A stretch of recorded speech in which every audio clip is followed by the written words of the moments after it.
बोधगया में त्रिपिटक चैटिंग शिरोमणि का आयोजन।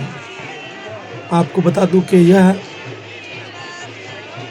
20वां चैटिंग त्रिपिटक चैटिंग शिरोमणि का आयोजन सुबह 8 बजे 80 फीट मूर्ति से भव्य प्रभात फेरी के साथ लोग बौद्ध भिक्षु और उपासक भगवान बुद्ध की ज्ञान स्थल बोधि टेम्पल पहुँचे और बोधि वृक्ष के नीचे अपना आशीर्वचन लिए।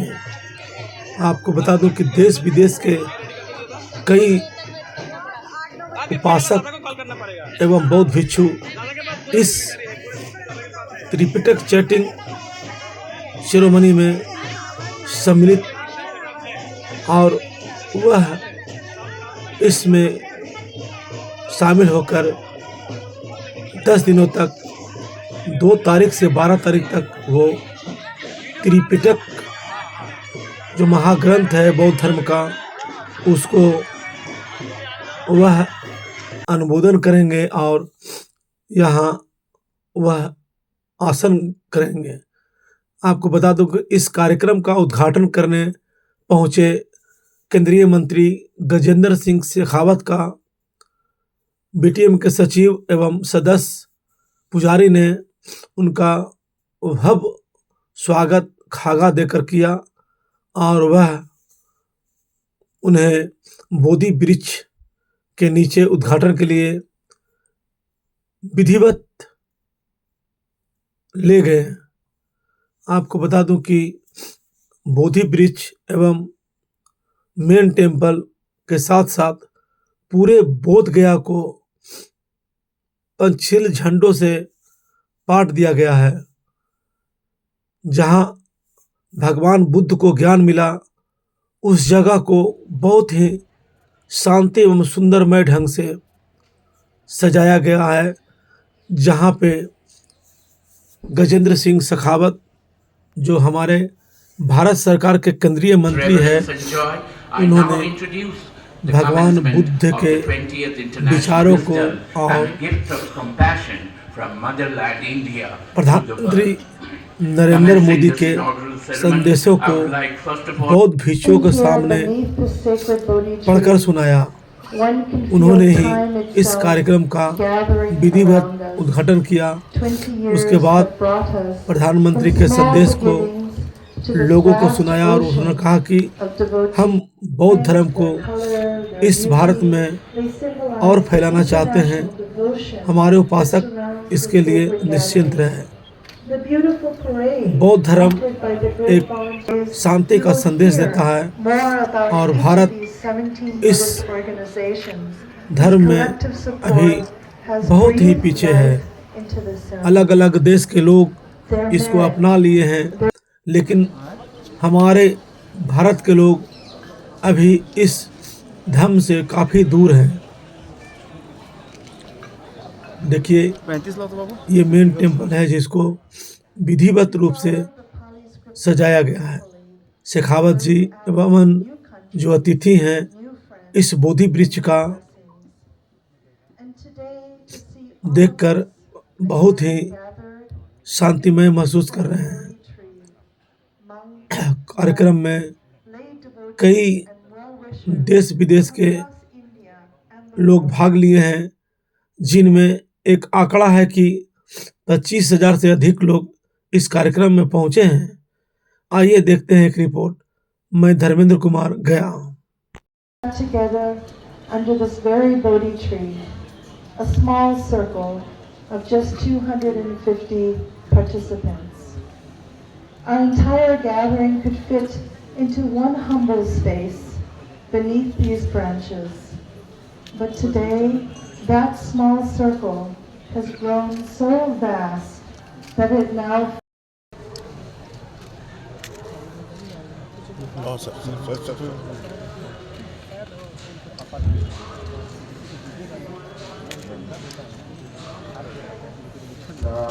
Sadhu, sadhu.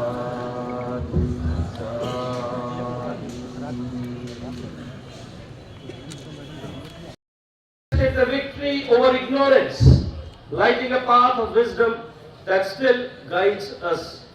In the ancient Tripitaka, this ground is sacred not for what it is, but for what it represents. The triumphs of insight, the birth of compassion, and the opening of the mind to truth.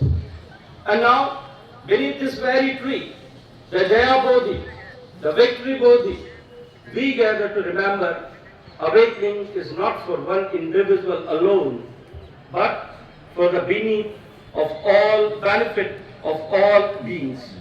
The Buddha taught that of all gifts, the greatest is the gift of Dhamma. Sabba Dhanam Dhamma Dhanam Jinati. Sharing the Dharma is the highest generosity.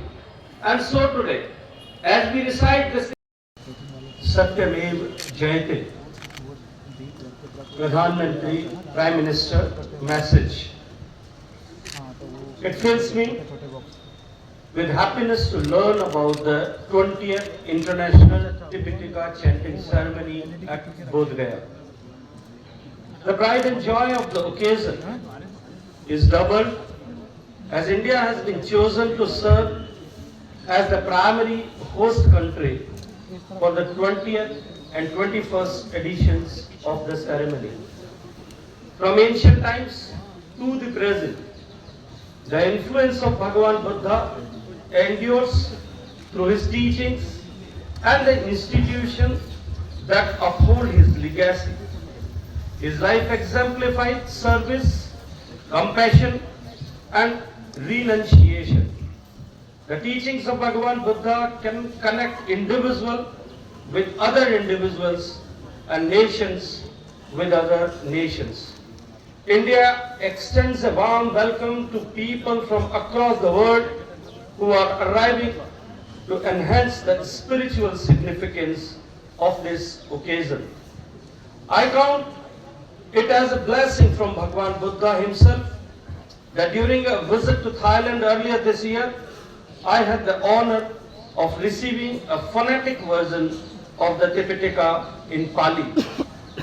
We value our heritage and the priceless knowledge that it contains.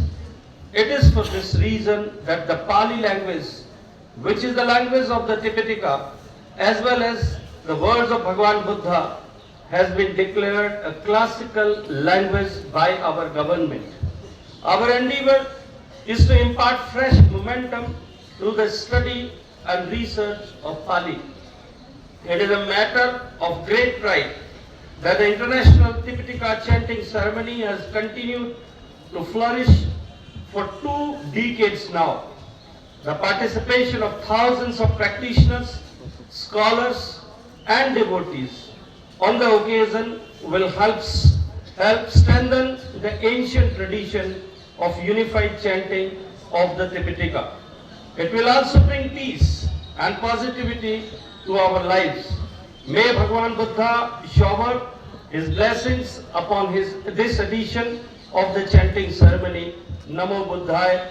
Narendra Modi, New Delhi, Agrahayan 10, Shak Samvat 1947.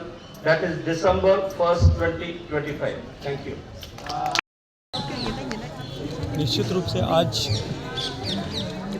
बोध गया के लिए, बिहार के लिए और भारत की भूमि के लिए अत्यंत महत्वपूर्ण दिन है, जब भारत में दुनिया भर के बुद्ध धर्म के अनुयायियों वाले देशों से 25,000 से ज़्यादा बुद्ध धर्म के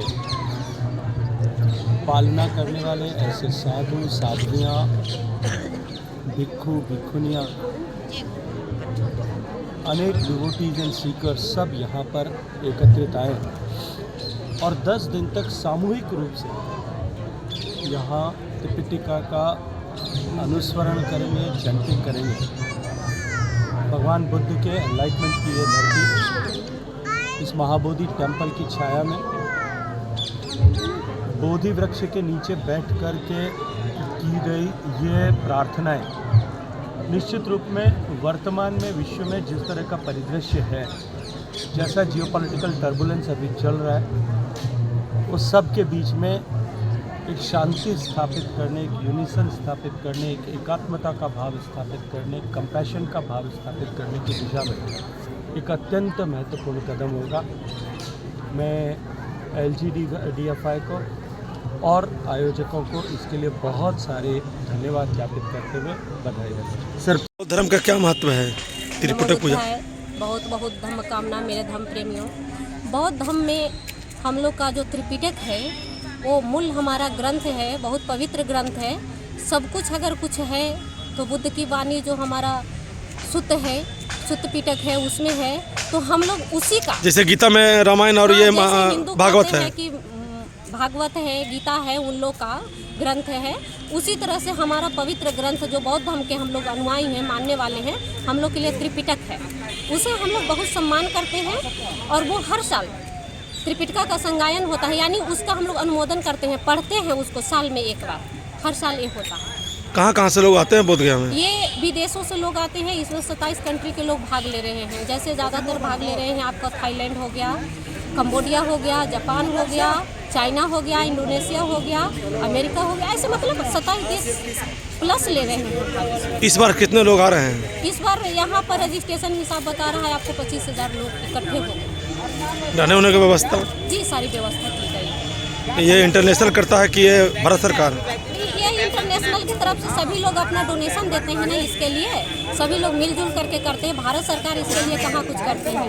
भारत सरकार तो अपना BTMC कहा जाए तो मैं ये कहूँ कि मोबाइल का काउंटर है। जब इसे इन्हें पता है कि मैनेजमेंट हो रही है, इतने 25,000 लोग आ रहे हैं, तो सबके पास मोबाइल है आज के दुनिया में, तो एक मोबाइल का काउंटर अलग से नहीं लगाया। इतनी बड़ी बड़ी टेंट लगा दिया इन्होंने, लेकिन मोबाइल के लिए इतनी दिक्कत हो रही है। जो बाहर से लोग आए हैं, जा रहे हैं घूमने, उनको मोबाइल रखने का टाइम नहीं जगह नहीं मिल पा रहा है, तो 1 घंटे के बदले 4 घंटे उनको रोकना पड़ रहा है मोबाइल रखने के लिए। तो उनको ऐसा ये काउंटर बना देना चाहिए था कि 10 दिनों के लिए, है ना, तत्काल में 10 दिनों के लिए मोबाइल रखने की व्यवस्था वॉलंटियर के द्वारा करना चाहिए था व्यवस्थापक लोगों, ताकि हमारे आने वाले जितने भी बौद्ध अनुयायी हो उनको कोई दिक्कत ना हो। बस यही एक प्रॉब्लम हमें दिखा, बाकी सारा चीज़ अच्छा है, मैनेजमेंट बहुत अच्छा है। अपना परिचय दे दीजिए। जी, मेरा नाम भिखुनी वंदना हुआ और मैं बिहार के अरवल ज़िले से हूँ।